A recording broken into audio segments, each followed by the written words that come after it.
Welcome to the Business Spotlight, where today the spotlight is shining on Tim Butler from Innovation Visual. Welcome, Tim.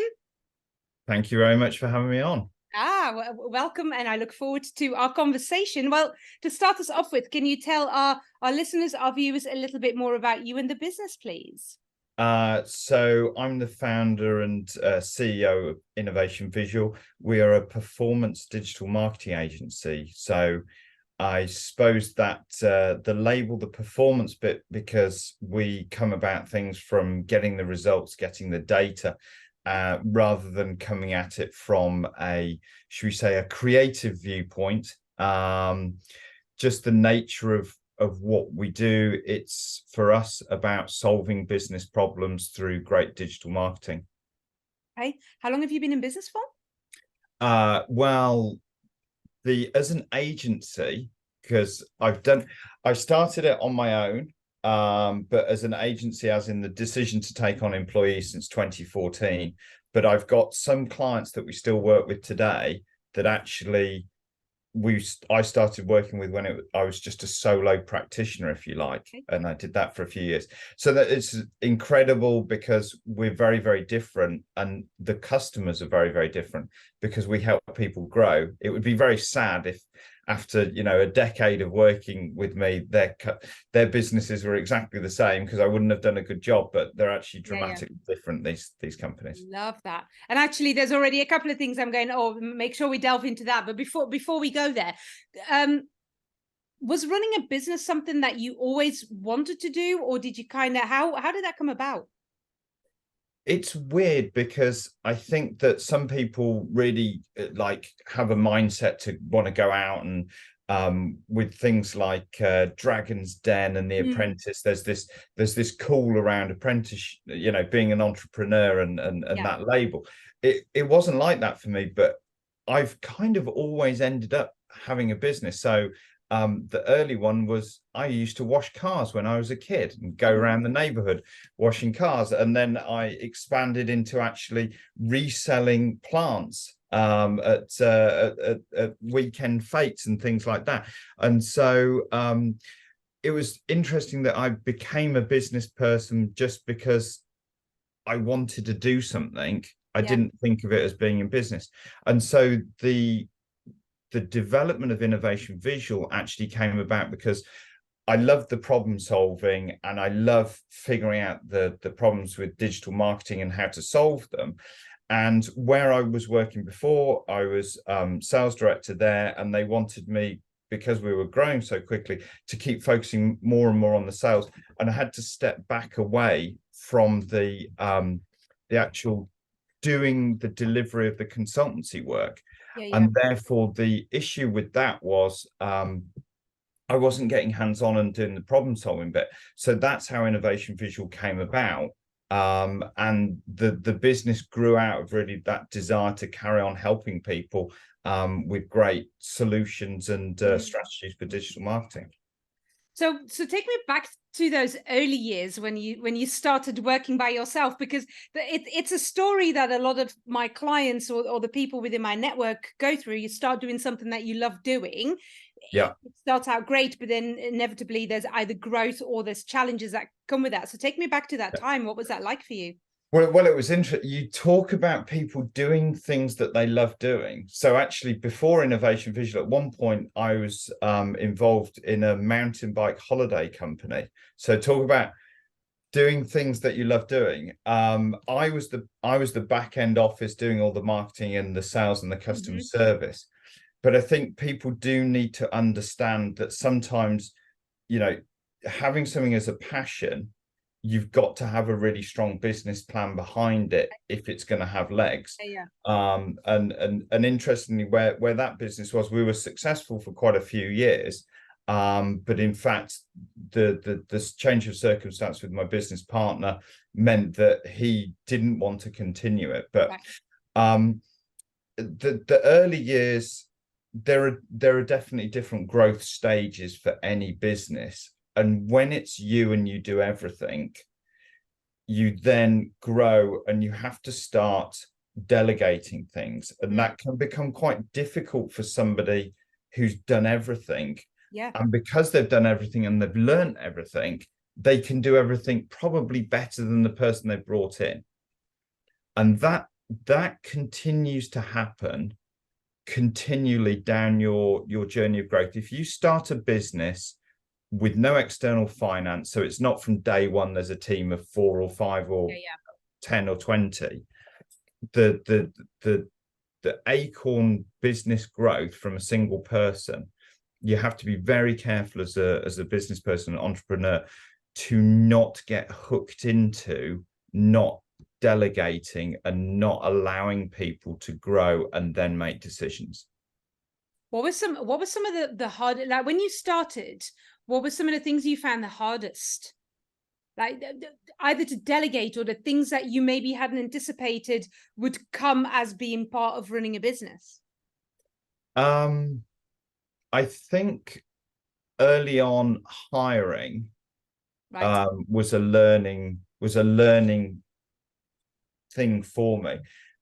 In my previous roles where I'd been senior in businesses, I'd hired specific people into a specific role. So primarily salespeople into sales roles, Yeah. and knew exactly what a salesperson should be doing and Yeah. what they should look like, because it wasn't too far removed from where I was. But when I came to then starting to recruit and build this agency, I think I was too kind in some ways in terms of some of the people that I employed. I should never have employed. Yep. I should have said, and the rule still applies now, better nobody than the wrong person when it comes Yes. to hiring. Good. And I would say that's a big learning. And then I would say moving to structuring process and structuring communication. As you grow, it doesn't hit you straight away, but what you need to do is you need to have a real eye on your process. So we have a rule, or a sort of not quite a mantra, but one of the things that we've always lived by as a business is we've always said we will behave like we're bigger than we are, so that we grow into good habits rather than scale chaos. Nice. I love that. So it's stood us in good stead, and I'm very lucky that now the senior team that sit alongside me have developed certainly in that way, and now actually they deal with a lot of the day-to-day, the delivery process, and behind that, but they're very much of that shared mindset that let's not just rush ahead and get it done. Let's actually think what's the best way of getting it done. And I think that's really helped us when we have scaled. Yeah, I love that. So aside from that, what else does the business do really well? I think we do digital marketing really well. That's a good start. The actual service, The that's actual good. what people buy from us. Yeah, I think that the testimony or the evidence for that is that agency relationships in the digital space, my understanding is they typically last about 18 months with clients. Okay.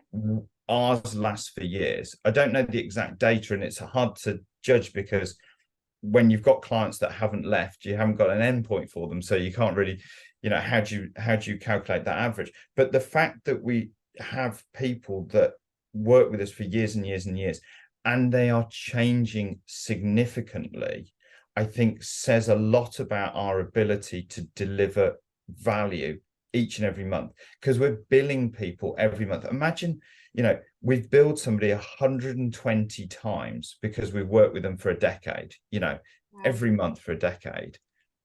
You've got to deliver value consistently. And where we are now in terms of our pricing point as well is quite different from where I was when I started, when it was just me. And obviously, as you scale as an agency, you become more and more skilled, and so therefore you can afford to charge more for the value that you deliver. So I think we're really good at that.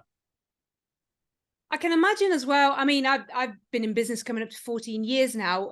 I've seen that digital space change massively within that 14 years, and I would imagine that's the same for you. How do you keep current? How do you keep everything up to date?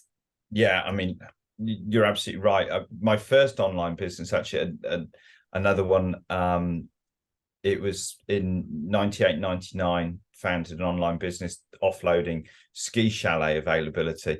And I remember it was the Google AdWords came to the UK, and I can remember thinking 10 pence for a click, you know, well, I'm not sure, that's a lot of money to get somebody on my site. And Yep. you know, that's laughable now. You could get anybody on your site with Google Ads for 10 pence, when it's, you know, I was talking to somebody about they should expect click costs of between 50 and 150 pounds for an individual Wow. click for their particular area. So I have seen a lot of change, and again, it's you need to understand the space that you operate in, and digital has always changed very rapidly, and now is, you know, with the generative AI, it's even more important. So we've always had a program of a lot of upskilling and training. So all of our team, including myself, have to do at least 8 hours training a month, Nice. so that we stay really current, because people are paying us to know the latest things, so Yeah. that if we don't deliver on that, then we're letting our clients down. We have a very extensive knowledge base internally, so we have an internal knowledge base that we use to make sure all of the team understand, and they've got access to all of the best Yeah. practice. We've got very much a mentoring and training mentality within the team as well. And then we also have external knowledge resources. So we have a big knowledge base on our website, and we help our clients point them to items there, but we do a lot of training also with our clients to make sure that they're brought up to speed. So it's no good at us just learning and keeping up to date with all of those resources. You have to make sure actually you're bringing your clients with you on that as well, because they benefit from that. Have you seen a change in that, even in the space that you've been in business, in the importance and maybe importance is the right word, the importance of educating your clients? Yes, I think there's a variety of clients that we work with, and they have different levels of understanding, but they brought us in because we have a deeper level of understanding in specialist areas. That's the reason. But it doesn't hurt to help your client understand. I think if you try and make what you're doing opaque to your client, you're either embarrassed, or you're not confident of your skills, or you're selling them short on what you're doing. So we've always tried to bring our clients forward. And I think at the moment we're trying to do a lot with generative AI in terms of client education, because there are dangers as well as great opportunities in that whole area. And so our clients need to understand where risk can be taken and where they shouldn't be taken, where things can be embraced, and where, you know, things need to be maybe more cautious. Yeah. What have been some of the wins over the years? I suppose with digital marketing, there's been lots of little wins, in terms of, you know, every day you're seeing your clients sell things online, get the leads in, reduce their cost of acquisition of customers and things like that. So I suppose every monthly report should be full of little wins for those people. But in terms of big wins, I don't know. I suppose a milestone for a business is when you turn over more than £1 million in a year. I think that becomes a really noticeable factor. I think that as the business scaled, I remember when I first started, like made the decision end of November 2014, okay, I'm going to take on an employee. And I thought, well, you know, it'd be nice to get to 5 employees. And so, you know, that was seen as a win. And then, you know, when you're on about 4, you know, you realize that actually, no, I need to get to 10. 10 will be better. And then you get to 8 and you're getting close to that 10. You're like, well, actually 15 is going to be better. So I think as we've scaled and, you know, and got above 20 people, those are significant shifts in the business, because they're representative of structural change. So, you know, it's things like we have a HR manager, which for a company of our size is really like full-time in-house HR manager. And she's very good. And, you know, the reason why we have a really good HR manager for a team which is quite small, and it's quite unusual in our industry, Yeah, it is. is because of this development of our team, because Okay. we see ourselves as being right at the top end of advice and care and delivery of results in digital marketing. And our people are that delivery mechanism. Therefore, we need to look after our people to the best of, you know, absolutely to the best if they're going to be the best because they're delivering the promise. Yeah. And so, yeah, I think that's getting to that point. You know, those are all sort of significant milestones in taking things forward. What have been your biggest learnings as a business owner? Well, I've mentioned the recruitment. Yep. I think recruitment and people. I think that understanding different people have different mindsets, trying to adapt how you work to how others work without that being difficult or negative. Okay. I think we do a very open and anonymous feedback for the board across all the team. I've always learned from that. And sometimes some of the things that, you know, are said, you're a bit like, you think, oh, that's a bit harsh. But actually, it's important to be open to hearing the opinions of others. And I think one of the things I've got my whiteboard over to the side, and one of the things which is written on the whiteboard is be more Swan, which is basically it came up that when it is full on for me, when I am under a lot of pressure, sometimes, you know, well, people could see that I wasn't very good at necessarily hiding that, and not that I would be nasty or anything like that, just to be like, oh wow, you know, Tim's a bit, you know, he's a bit full on today. Yeah, sure. And that doesn't help your team. That they don't need to see that. So as a leader, you need to be more Swan, and the feedback loop in terms of, you know, going into these board 360 anonymous comment and review things. The good thing is that the comments are that I'm improving there. And I know I'm still not great. And you know, yesterday was a really full-on day. We had some really big things going on. And I know that I was not the best boss, you know, to work with in terms of being, hey, let's just chat about things. It was like, there's no time for that. Tell me this, this, and this. We need to just get on, get it done. And, you know, when somebody says, well, what about that? It's like, no, that's not good enough. It needs to be done again, you know, and there was no fluff around it. But, you know, I think that every day I learn, and every day I want to get better. And as long as we get better every day to the person we were yesterday, then that's a pretty good aim, right? Yeah. And I think it's really important to be able to be self-critical without beating yourself up. Yes. I love that one. What still keeps you awake at night as a business owner? Generative AI at the moment, just because it's going to transform the marketing and the digital space. It is transforming it. It's not will it, it is. Okay. So that keeps you awake, not in so much as a threat, but as in so much of it is a threat, but it's also a big opportunity. So the famous Ayrton Senna quote of it's a lot easier to overtake 15 cars in the wet than it is in the dry.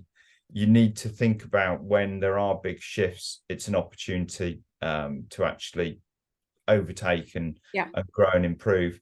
And I think that I am determined to improve, but also sometimes I push myself to do too much too soon or whatever. So that maybe keeps me up awake at night. And then I think also, people factors, making sure as we evolve and as we change, making the right decisions in those areas, knowing what skills to bring into the team, how you need to change the team, because, we've grown a lot over the years. And when you go from, 5 people to 20 people, the jobs are going to dramatically change. And I think there are some people which are great at evolving and great at changing and understanding it. And there are other people which are like, well, they say, well, when you took me on, I did this. And now, 2 years later, you want me to not do that, but focus just on that. Some people think that's great. Other people struggle with that a bit more. Yeah. But when you're moving quickly, it's just like, well, at one point it was me doing everything. I've had to sacrifice, give away responsibility. And it's the same thing with employees. So I think that the people factor, because we're a people business, is always something that should have my attention, as well as what's going on in the wider market. I think if I don't care about my people, I'm doing something wrong. Yeah. And that, and I really do care, because they're a lovely, lovely bunch. And now it's, on camera. So they've got this. They know that. Fabulous. That's the right answer. Yeah. What's your big goal for the business? What are you working towards? Well, that's an interesting one, because I think that a lot of people build to sell, and they're looking for the biggest potential payoff that they can do.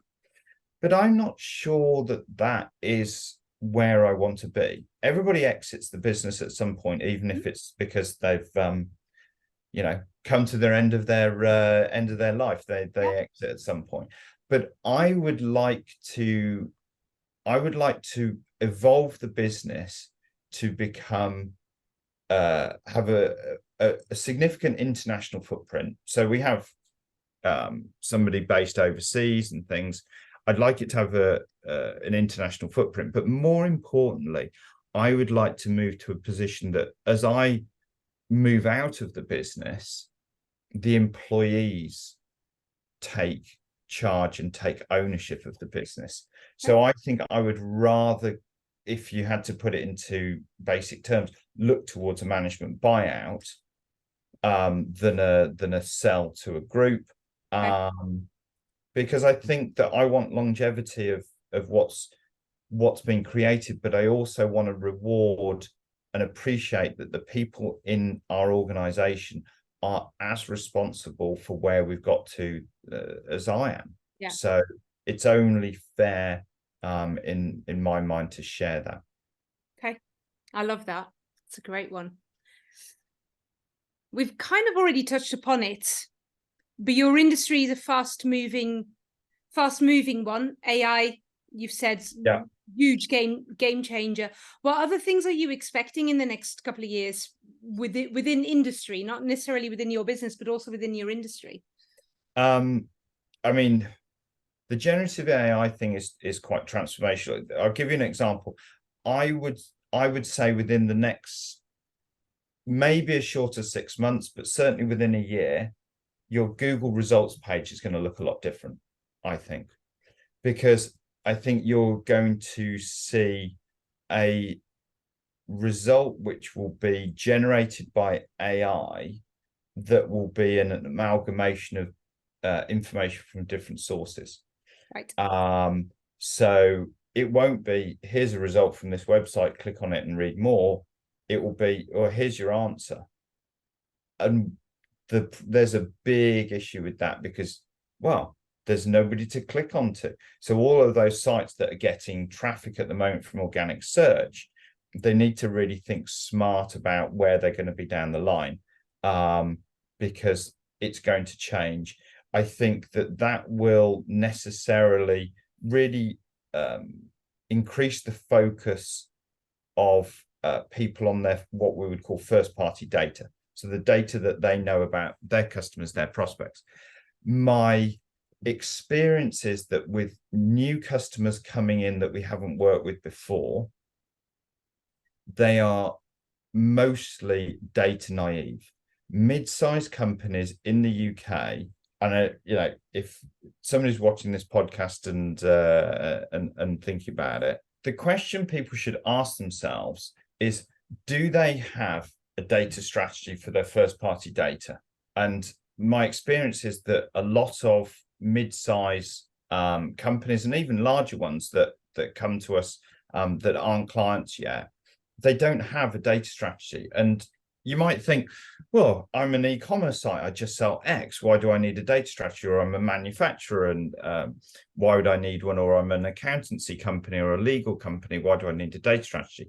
You absolutely need one, because coming down the line, it's not just things like the cookies being moved away from site, but it's things like, how are you going to get to your traffic and understand the draw in of people to your business. But you need to think about maximizing lifetime customer value, and that's where data comes in. People are already familiar with personalization without really knowing that it's happening. So when you go on your Amazon homepage, it's entirely personalized to you from what you've looked at, what you've bought. Your Netflix page is entirely down to what you've looked at, what you like, what you don't like. And websites need to be like that across the board. So you can personalize with platforms like the HubSpot content management system. Yep. So we're a big HubSpot partner. We do a lot of great sites with that, but having smart content there, but then also nurture and building and delighting your customers ongoing. So you need the data points to be able to put people into cohorts to do marketing automation. And you shouldn't see as marketing automation as impersonal. Good marketing automation is personal, but it's done at scale. But people aren't thinking about their data in order to enable these things. So, having lots of people in a database is not a data strategy. Having a data strategy is thinking, okay, how can we enrich what we've got? And a lot of what we do with clients now is things like working through explicit data. So that could be not just things like purchase choices, but you could actually, they've watched a video of a certain subject for more than 75% of that video's time. Therefore, they must be interested in this. Therefore, we can put them into that cohort, through to implicit data, where it's like, okay, well, they spent time looking at this and this, therefore we're going to make a judgment call that they're actually interested in these areas. And I think that it's really going to be those companies that embrace the technology that's available and think, how can I be better at delighting my customers through things like personalization and using contact methodologies that work for the customer. Yeah. So WhatsApp could be email, online chat. I've seen it. We have this conversation with clients when we say, right, okay, we're going to put a chat system on your site, and we're going to have specific ones on specific areas. And they're like, no, that will never work. We'll never get more conversions with that. And we had one client that we were talking about doing it for ages. They had the technology available as part of the HubSpot platform for a while. We're not sure about it. So look, let's do it on a section. This would be better. And then when we tripled their conversion rate, they were like, wow, can you roll it out across the whole site now? And tripling the conversion rate. If you think about that one statement, right? Conversion rate is the number that the rest of the performance metric pivots around. So you've just made all of your other digital marketing 3 times more effective. Yep. Reduced your cost of acquisition by 2/3. It's incredible. It's huge. So but you have to do these things in a well thought out, smart manner. And it comes down to data for that foundation a lot of the time. And I know a lot of people within my network, obviously AI right now, buzzword if nothing else. They know it exists. Yeah. But there is a lot of fear. A lot of people don't understand what it's all about.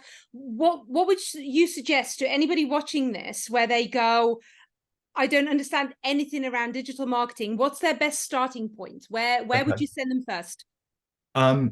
Well, I would send them to our knowledge hub from a selfish viewpoint. We've got, so on our website, we have a knowledge hub, and I can send you the link that you can put in the show notes and stuff. Definitely in the notes. Yeah.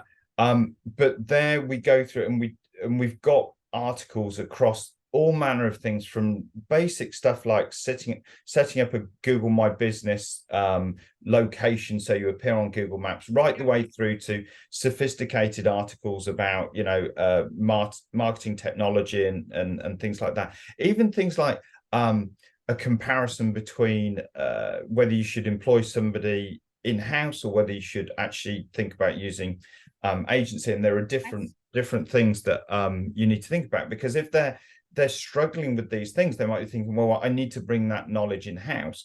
And sometimes that's the right thing, depending on what they want. And sometimes actually it's very much the wrong thing and go to the agency. That's going to be the solution. But then, you know, you might have noticed I like talking. So we've got a podcast. So we've got the podcast. It's not just members of the Innovation Visual team talking about all things digital marketing, but we have guests on there talking about the whole thing. So Digital Marketing Answered, it's on YouTube, starts off there, but goes across Spotify, Apple Podcasts, all of those places. So you can gather all of these things. That's just resources that we provide. And then you can start looking in and delving into other areas. And there's lots of resources out there. What I would say is you need to make sure that you're filtering some of it in terms of just thinking it through. There are people out there that talk a good show, but actually some of the stuff is a bit borderline in terms of how good or how accurate it is. And some of those people that, like my performance director, she can be quite cutting at times, and you know, she'll send through something she's seen from Twitter onto our group chat feed. She's like, and this is clearly wrong, you know, because there are people out there with big followings that are saying things that aren't right. But the other thing is, it has to be, the answer is specific to your business. So there's an ongoing joke in the SEO world where if you ask an SEO person a question, their answer is always, it depends. Okay. Because it's what's applicable to you. So I would say, look for trusted sources of knowledge. You know, people like HubSpot, they have huge resource banks as well. There's stuff on Google. You need to also make sure that you're filtering anything. So anything you read on HubSpot or Google or Meta or whatever around digital marketing, if it's coming from that source, remember, they have an agenda. So whether it's Google wanting you to spend money on paid advertising, or Meta doing the same, or whether it being HubSpot saying, well, you know, you need this software, just run it through that filter of, okay, what's the underlying tone? But then have conversations. You know, I have people approach me on LinkedIn and they might ask me a specific question. And sometimes I can answer those things with a couple of messages on LinkedIn. And that's fine. Sometimes it turns into a discussion and turns into an engagement. It doesn't have to, but there's lots and lots of places to find knowledge. Don't stick your head in the sand is what I'm definitely picking up from. Oh, yeah. Yeah. I mean, my dad actually weirdly asked me a few months ago about all this stuff about AI. And he said, so there's loads of stuff, you know, it's on the BBC, all about generative AI. You know, what's the big deal? And I said, Dad, I tell you what it is. In my mind, it's as big as the Industrial Revolution, and it will happen in a fraction of the time. I said, it's literally from going from the agricultural economy to the manufacturing economy. Generative AI will transform so much of our society, so much of how we work. Yes, it's going to impact digital marketing, but there are huge societal impacts here. Yeah, yeah. and you mustn't hide your head in the sand. Much better to be aware of what's going on, and then you know, some people will have to reinvent their businesses entirely. Some people will be able to evolve. Some people, the impact will be less. But it's better to know. It's better to inform yourself. Yeah, I love that. And I feel like that in itself, that last bit there of people having to change their businesses and be aware of it, that in itself, I feel is like a conversation for a whole different, you know, I can talk about that for another hour if need be. Yeah. Who do you find inspiring? Who's been an inspiration to you throughout your business life? Um, I don't try and have heroes that I emulate, if you like. Okay. I haven't looked at a particular business person or particular thing and thought, yeah, I want to be that. I think that the route to unhappiness is comparing yourself against other people. But in terms of inspiring, I've been lucky enough to listen to Seth Godin speak at an event. I think from a marketing viewpoint, he's just very insightful, and he has a wonderful way of making you realize that the answer was pretty obvious, but you need to cut through all the rubbish and see it for what it really is. I think he's great. Yeah, I agree. From an inspirational as a person with intelligence and gravitas, I was really lucky when I was at the Inbound Conference, HubSpot's conference in Boston, to hear the keynote from Barack Obama. Wow. And it was as good as you might imagine it to be. Yeah. But really, just really thoughtful in terms of just somebody who looks at society and people and the world and can really pick out some interesting things and make you think about, you know, those things. So, you know, those are a couple of people that I think are worth noting. What's still on your bucket list? I've got to come up with a new physical challenge, because I have to do those periodically so I don't end up becoming, in my friend's words, fat office boy. Okay. So I've tried to do a few of those, and this year I rode from St. Malo on the north coast of France down to Bilbao in Spain for charity. Did that solo in 10 days, 1,000 kilometers. So camping. So that was an interesting one. That's like too many things in that one sentence. I kind of go, why? But it's anyway, that's fine. You learn a lot about yourself. Yeah. I think one of the things, actually, there's a parallel there, because I wanted to do it, because in business, it's about endurance and it's about getting it done when you don't necessarily want to do it. Yeah. So the day that it was raining and I had to pack up the tent in the rain and I had to ride for, I don't know, 7-8 hours in the pouring rain. I mean, it was proper wet. It's like a mirror of those times in business where you have to get out there, you have to do the job, you have to do it well, you have to get to the end of the week or the end of the day or the end of the project. It can be miserable at times, but remember, that's part of the journey. And if you set yourself on a great journey, then you can enjoy that. And even if you sometimes don't reach the final destination that you want to, for example, when my back wheel failed and you don't end up at the campsite that you're aiming for, you still end up at a beautiful campsite and you still achieve something. And then you can adjust your plan, your map, and do it the same way. So these things, in terms of you know, when you look at your life and bucket list and challenges, I think that you can learn a lot from making yourself uncomfortable and learning from making yourself uncomfortable. I would agree with that.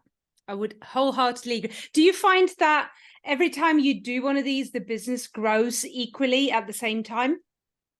Not necessarily when I'm away, although actually, to be fair, the team quite like it sometimes when I'm away for a period of time and a lot of great stuff gets done. I think it refuels you Mm. as somebody, you know, running a business.